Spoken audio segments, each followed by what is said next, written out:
She walked with a limp, a slow, uneven rhythm that echoed down occupied French streets like a dare. In a world crawling with Gestapo agents and Nazi patrols, it should have been a death sentence. But for Virginia Hall, it was camouflage. They looked at her and saw a harmless, tired French peasant. Bad teeth, a hunched back, a wooden leg, not a threat. Not worth a second glance. That's where they were wrong. Because Virginia Hall wasn't hiding in the shadows. She was the shadow. Born in 1906 to a wealthy Baltimore family, Virginia was supposed to marry well, stay quiet, and never question the rules. But she had fire in her bloodstream. Languages fascinated her. Borders called to her. Diplomacy was her dream, but fate had other ideas. In 1933, while hunting birds in Turkey, her shotgun misfired. The blast destroyed her foot. Doctors amputated below the knee. She named her wooden leg Cuthbert. Most would have crumbled. Virginia didn't flinch. When she applied to the U.S. Foreign Service, she got a flat rejection. Not because she wasn't qualified, but because, as the letter coldly said, women with disabilities need not apply. That rejection didn't break her. It forged her. She would find another way to serve. A louder, deadlier way. When World War II erupted, she volunteered. For the British Special Operations Executive, the SOE. Their mission? Sabotage, subversion, survival. They taught her to kill, to vanish, to blow up a bridge with a piece of chewing gum and a spoon. And she was brilliant. Her limp, her age, her unassuming face, all perfect tools of deception. In 1941, they dropped. Her into Vichy France with no backup, no exit plan, and one impossible mission: build a resistance army under the Nazis' noses. And she did. She organized sabotage teams, prison breaks, safe houses, and underground networks that stretched across France. She smuggled weapons, forged documents, rescued Allied pilots. At night, she sent encrypted radio messages to London while crouched. In barns and abandoned cellars, her leg aching, her life on a razor's edge. The Allies called her the Madonna of the Resistance. The Gestapo called her something else. La Dame qui boite, the lady who limps. She became their #1 target. Her posters were plastered on walls. Rewards were offered.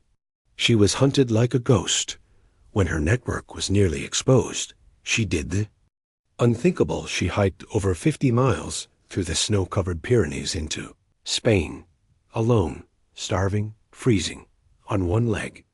She nearly died of frostbite, but she made it. And when she reached safety, she had only one request: send me back.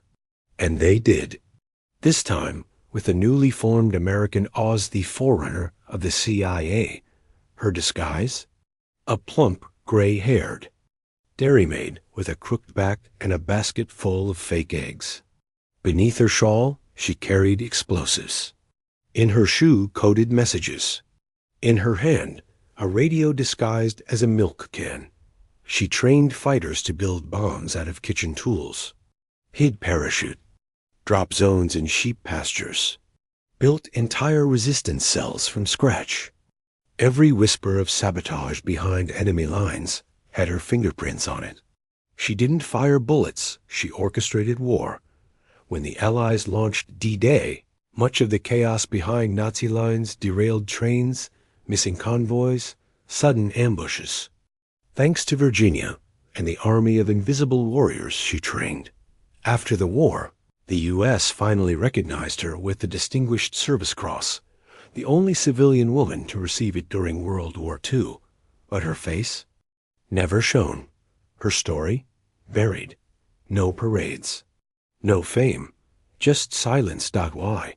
Because she didn't look the part. She didn't fit the Hollywood mold. She didn't want to. She once said, "Many of my colleagues didn't even realize I had one leg." And those who did were too embarrassed to ask. That was her power. underestimated, ignored, unstoppable. After the war, she joined the CIA and worked in intelligence for another 15 years. Quiet, hidden, often surrounded by men who never realized they were standing next to a legend. She preferred it that way. Virginia Hall died in 1982. No headlines, no documentaries, just a short obituary. One of the most dangerous spies in modern history vanished into history, like she had vanished through war-torn Europe.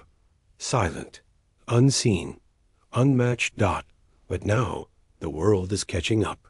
A CIA building bears her name. Books are being written.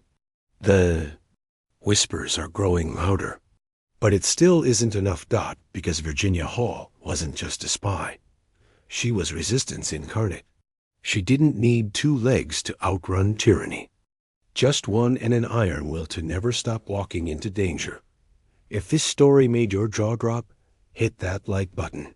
Subscribe for more forgotten heroes, untold truths, and legends history tried to bury.